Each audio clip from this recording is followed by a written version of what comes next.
السلام علیکم ورحمۃ اللہ وبرکاتہ۔ ایک سوال آیا ہے کہ ماں باپ اگر نیک ہوں تو ان کی نیکی سے اولاد کو کیا فائدہ پہنچتا ہے؟ کیا کوئی فائدہ پہنچتا بھی ہے؟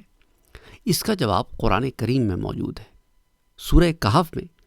حضرت موسیٰ اور حضرت خضر کی ملاقات میں جب آپ آیہ نمبر 82 پر پہنچتے ہیں، جب خضر علیہ السلام موسیٰ علیہ السلام سے ذکر کرتے ہیں ان دو یتیم بچوں کا جن کا خزانہ ایک دیوار کے نیچے دفن تھا، تو خضر علیہ السلام کیا بتاتے ہیں موسیٰ علیہ السلام کو؟ وَأَمَّا الْجِدَارُ فَكَانَ لِغُلَامَيْنِ يَتِيمَيْنِ فِي الْمَدِينَةِ، کہ اور وہ جو دیوار تھا نا، جو دیوار تھی جس کو میں نے ٹھیک کر دیا تھا، تو وہ شہر کے دو یتیم لڑکوں کی تھی، اور معاملہ کچھ یوں تھا وَكَانَ تَحْتَهُ كَنْزٌ لَهُمَا، اور اس دیوار کے نیچے ایک خزانہ تھا جو ان دونوں کے لیے تھا۔ وَكَانَ أَبُوهُمَا صَالِحًا، اور ان کا باپ نیک آدمی تھا۔ فَأَرَادَ رَبُّكَ أَن يَبْلُغَا أَشُدَّهُمَا وَيَسْتَخْرِجَا كَنزَهُمَا، تو آپ کے رب نے یہ چاہا کہ اس کی رحمت اس معاملے میں کہ اب وہ دونوں جو ہے اب جب جوانی کو پہنچ جائیں تو تب وہ اپنا خزانہ اس میں سے نکال لیں، تو یہ رب کی رحمت تھی، تو رب کا ارادہ تھا اس معاملے میں کہ یہ معاملہ ایسا ہو۔ اب یہاں پر جو ایک نسبت دی گئی ان کے باپ کو، وَكَانَ أَبُوهُمَا صَالِحًا، کہ ان کا باپ نیک آدمی تھا، تو اس باپ کی نیکی کی وجہ سے اولاد پر یہ فضل اور کرم کیا گیا کہ ان کے خزانے کو محفوظ کر دیا گیا۔ اب تفسیر کی کتابوں میں ان دو یتیموں کے نام بھی آتے ہیں کہ ایک کا نام اسرم تھا اور ایک کا نام صریم تھا، اور تفسیر خازن میں ان کے یہ نام ذکر ہے اسی آیہ مبارکہ کے تحت۔ تو اب اس آیہ مبارکہ سے ہمیں یہ پتہ چلتا ہے کہ ماں باپ کی نیکی اولاد کے آگے آتی ہے۔ اللہ عز و جل ماں باپ کی نیکیوں کو نہ صرف ان کے لیے ذخیرہ کرتا ہے دنیا اور آخرت میں، بلکہ ان کی اولاد کے لیے بھی وہ فائدہ مند ہوتی ہے کہ اللہ کی رحمتیں نازل ہوتی ہیں۔ اچھا، اب اس ضمن میں تفسیر کی کتابوں میں جیسے در منصور میں آتا ہے کہ ان کے باپ کے تقوی اور پرہیزگاری کے نتیجے میں اس کی اولاد در اولاد کو دنیا میں فائدہ ہوتا ہے، جیسا کہ حضرت عبداللہ ابن عباس رضی اللہ تعالی عنہ بیان کرتے ہیں کہ حضور اکرم صلی اللہ علیہ وآلہ وسلم نے ارشاد فرمایا کہ بے شک اللہ تعالیٰ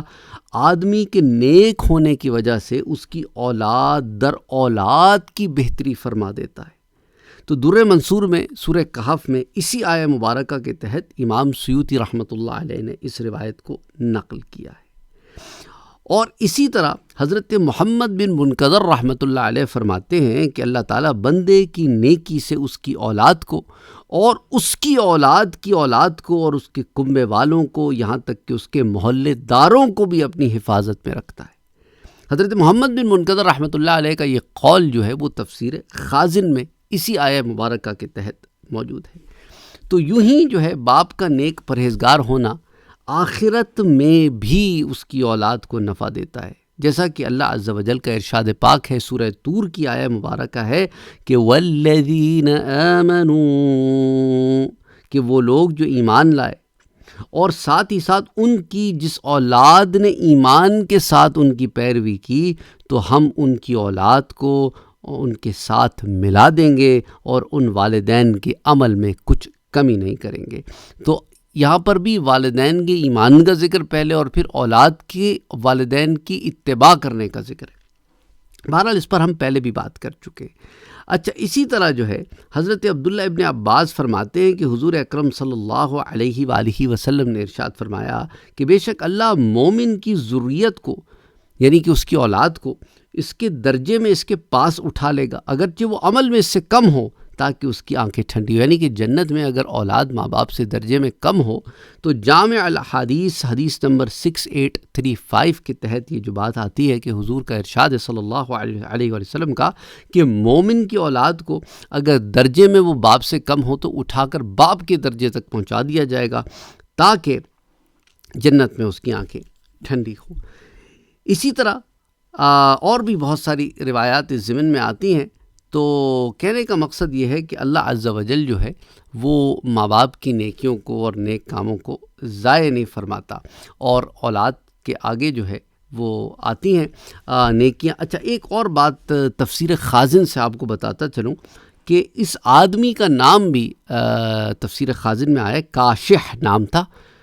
اور یہ شخص بہت پرہیزگار تھا، اور فتاوی رضویہ کی جلد 23 صفحہ 240 پر آتا ہے کہ علماء فرماتے ہیں وہ ان بچوں کا 8ویں یا 10ویں پشت میں باپ تھا، بہت اوپر جا کر وہ اس کا باپ تھا۔ اور وہ حدیث میں جو آتا ہے نا، اولاد در اولاد در اولاد، بہرحال ہو سکتا ہے ڈائریکٹ باپ ہو یا اوپر باپ ہو، لیکن نیکیاں جو ہیں وہ اولاد کے آگے ماں باپ کی آتی ہیں۔ وہاں پر یہ ثبوت اس آیہ مبارکہ سے اس کا ملتا ہے کہ ماں باپ جب بھی کوئی نیکی کرتے ہیں تو اللہ عز و جل کے ہاں اس کی اتنی بڑی ویلیو ہوتی ہے، ایمان والے ہوتے ہیں اور نیکیاں کرتے ہیں،